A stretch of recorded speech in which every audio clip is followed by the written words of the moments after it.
We have all these incredible scientific advances for your health and for the way you look. And I think if you use them in the right way, it's a beautiful thing. Everybody Loves Raymond was much more than just a funny show about a chaotic family. Behind the cameras, there were many interesting stories and secrets that most viewers never knew about. The show ran for 9 successful seasons and became one of television's most beloved comedies. But the real drama often happened off-screen.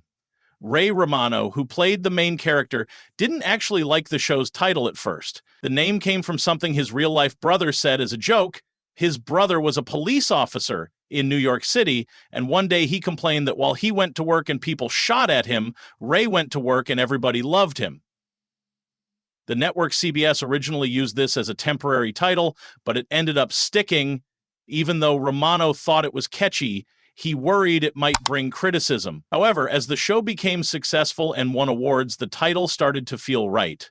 The show was based heavily on Ray Romano's real life, including his family situation. Romano had 3 children in real life, a daughter named Alexandra and twin sons named Gregory and Matthew. In the pilot episode, the TV children had the same names as his real kids, but Romano became concerned that the show was too similar to his actual life, so he decided to make some changes. The boys' names were changed to Michael and Jeffrey on the show, while his daughter's name Allie stayed the same. This helped create some distance between his real family and the TV family. Interestingly, the child actors were also changed during the show's run.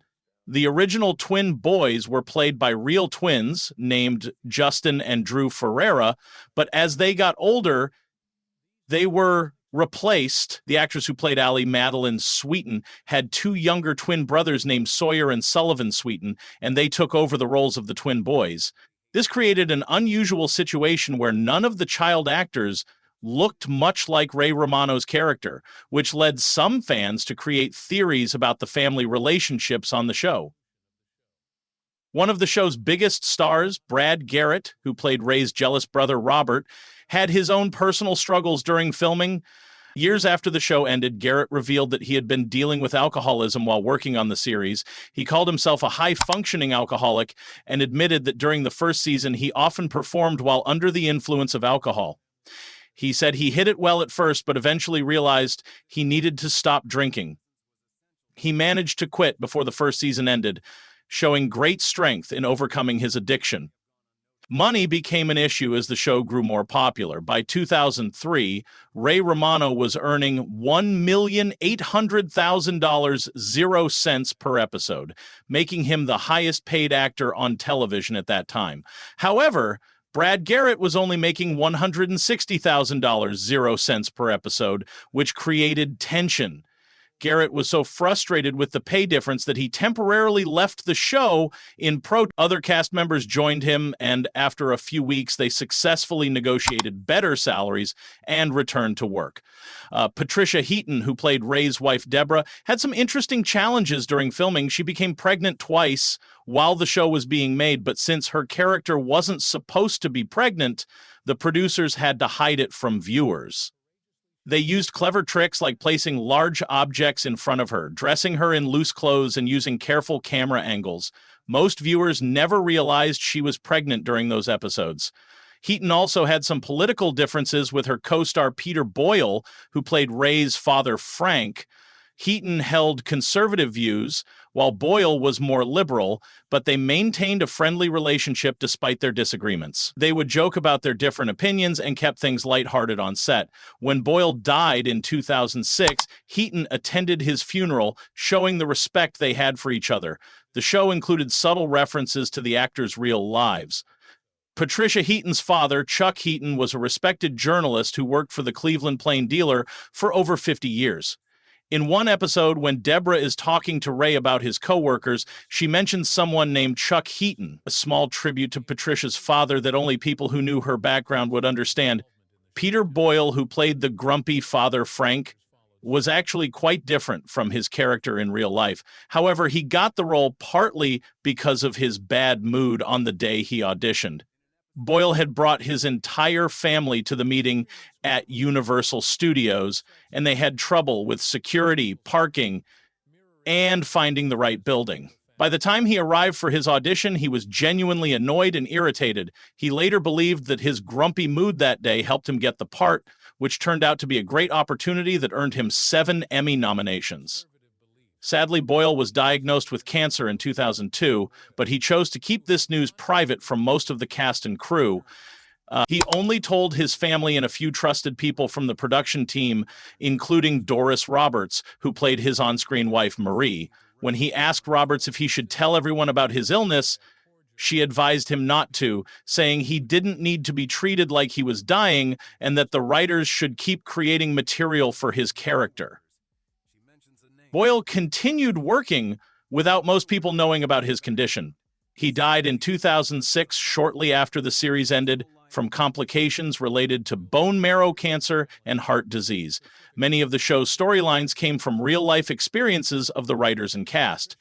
Philip Rosenthal, the show's creator, often took actual arguments he had with his wife and turned them into episodes. He once mentioned using a disagreement about a can opener as the basis for an entire episode. When the series finally ended, it was because the writers felt they had run out of fresh ideas and wanted to maintain the show's quality rather than let it decline. Ray Romano's real brother, who inspired some of the stories, had mixed feelings about the show's success.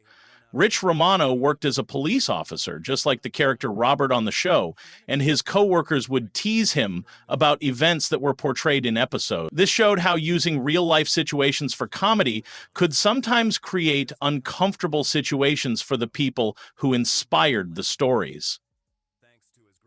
The network CBS was interested in creating a spin-off show centered on Robert's character, played by Brad Garrett.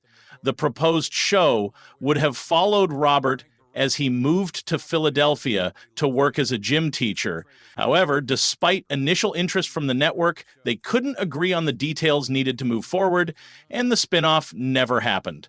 When the show ended after 9 seasons, it was an emotional time for everyone involved. Patricia Heaton was so overwhelmed during the final rehearsal that she cried uncontrollably and lost her voice.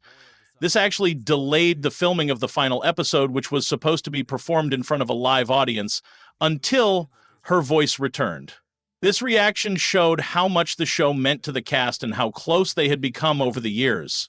The production process for each episode followed a strict schedule.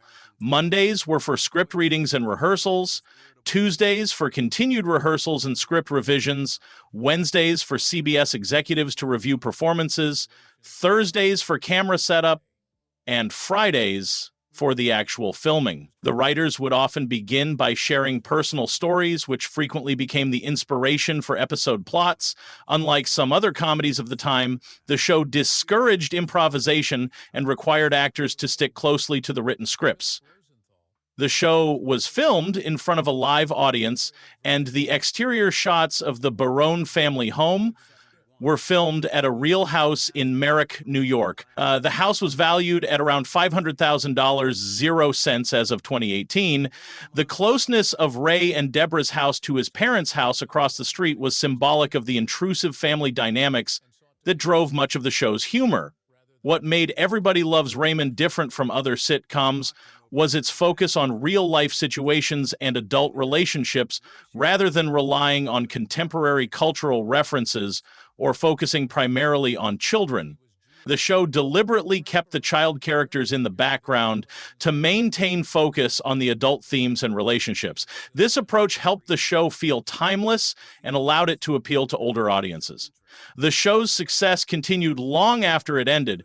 Through syndication deals, it aired on various networks including TVS, TV Land, and international channels around the world. The complete series was also released on DVD, making it available for fans to own and rewatch. Everybody Loves Raymond earned 15 Emmy Awards during its run and was ranked number 60 on TV Guide's list of the greatest TV shows of all time. The show's combination of genuine family dynamics, excellent writing, and strong performances from the entire cast made it a lasting classic that continues to entertain audiences years after it ended.